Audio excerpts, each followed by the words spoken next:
Next is wind currents are generated due to uneven heating on the earth. Wind current means होता है जो हवा की धाराएं होती है, ठीक है। वो कैसे जनरेट होती है, जब हमारी अर्थ पे बहुत ज़्यादा हीटिंग हो जाती है, यानी कि गर्म हो जाती है हमारी धरती, तब जो है विंड की जो भी डायरेक्शंस होती है, उसकी जो स्पीड होती है वो चेंज होती रहती है, ठीक है। इसके लिए डिफरेंट सिचुएशन होती है। First, uneven heating between the equators and the pole. हमारी अर्थ के जो पोल है, जो इक्वेटर है, जब उसमें बहुत ज़्यादा गर्मी हो जाती है तब भी विंड की जो करंट्स है वो जनरेट होते हैं। You must have learned in geography that region close to the equator gets maximum heat from the sun. देखो, जो इक्वेटर के आसपास के इलाके होंगे, रीजन्स होंगे, वहाँ पे ज़्यादा गर्मी होगी, ठीक है।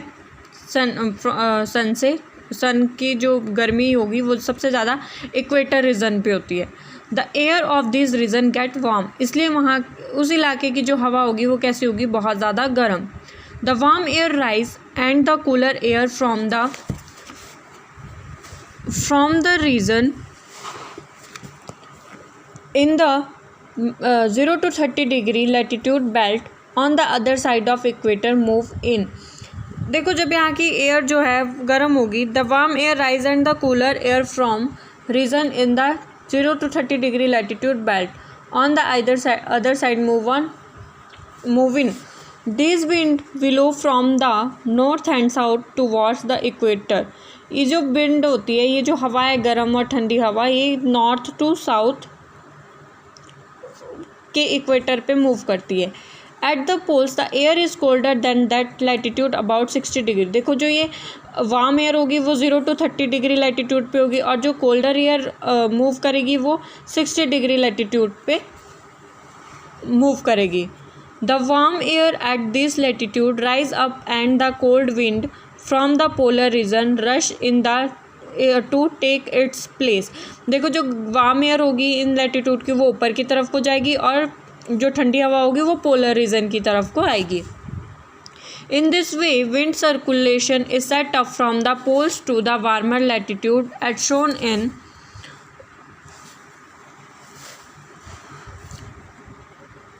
देखो, जो इसमें दिखाया गया है ना कि जो वार्म एयर होती है वो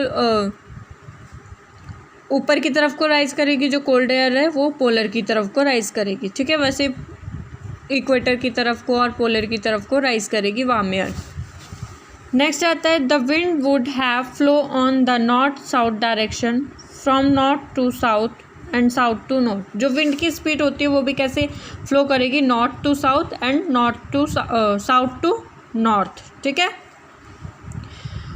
अ change in direction is however caused by the rotation of the earth. और ये जो विंड की डायरेक्शन चेंज होती है, ये अर्थ की रोटेशन की वजह से ही चेंज होती है। जैसे अर्थ रोटेट करेगी वैसे इनकी डायरेक्शन भी चेंज होगी अर्थ रोटेशन की वजह से।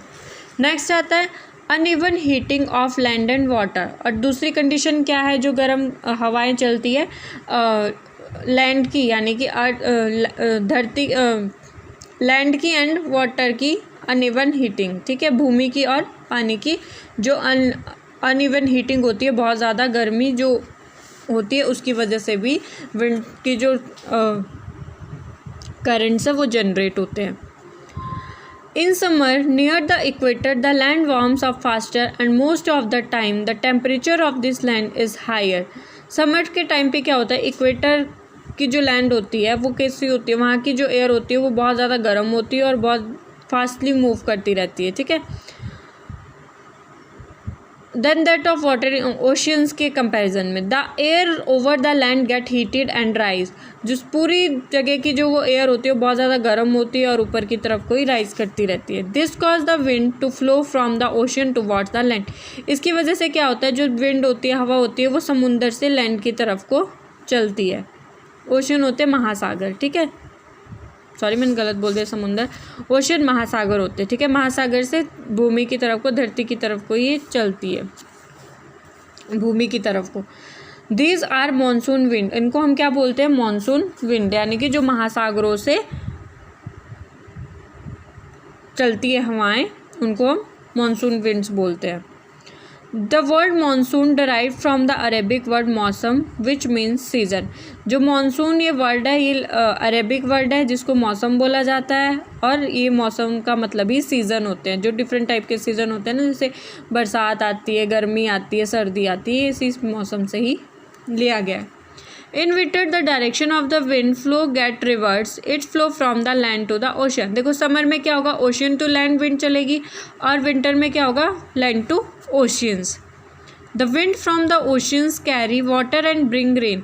देखो जो ओशियन से विंड चलती है वो क्या करती है, अपने साथ पानी को कैरी करती है और रेन, और फिर वो बारिश करेगी। It is the part of water cycle. ये क्या है, वाटर साइकिल का ही एक पार्ट है। The monsoon wind carry water and rain. देखो जो मानसून विंड होती है वो अपने साथ साथ पानी और बारिश लेकर चलती है।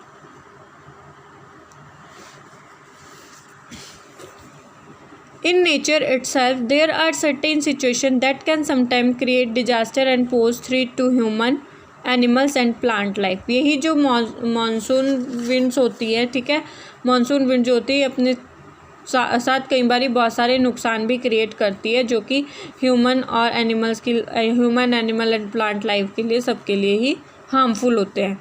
Late us study to such situation, thunderstorm and cyclone. इनमें से ही दो है, थंडर स्टॉर्म एंड साइक्लोन। ये भी मानसून के साथ ही चलते हैं, मौसम के साथ ही बदलते रहते हैं। थंडर स्टॉर्म एंड साइक्लोन ये मतलब दो ऐसे डिजास्टर है जिससे ह्यूमन और एनिमल लाइफ को बहुत ज़्यादा नुकसान मिलता है। थंडर स्टॉर्म एंड साइक्लोन के बारे में हम नेक्स्ट लेक्चर में डिस्कस करेंगे। ठीक है, थैंक यू।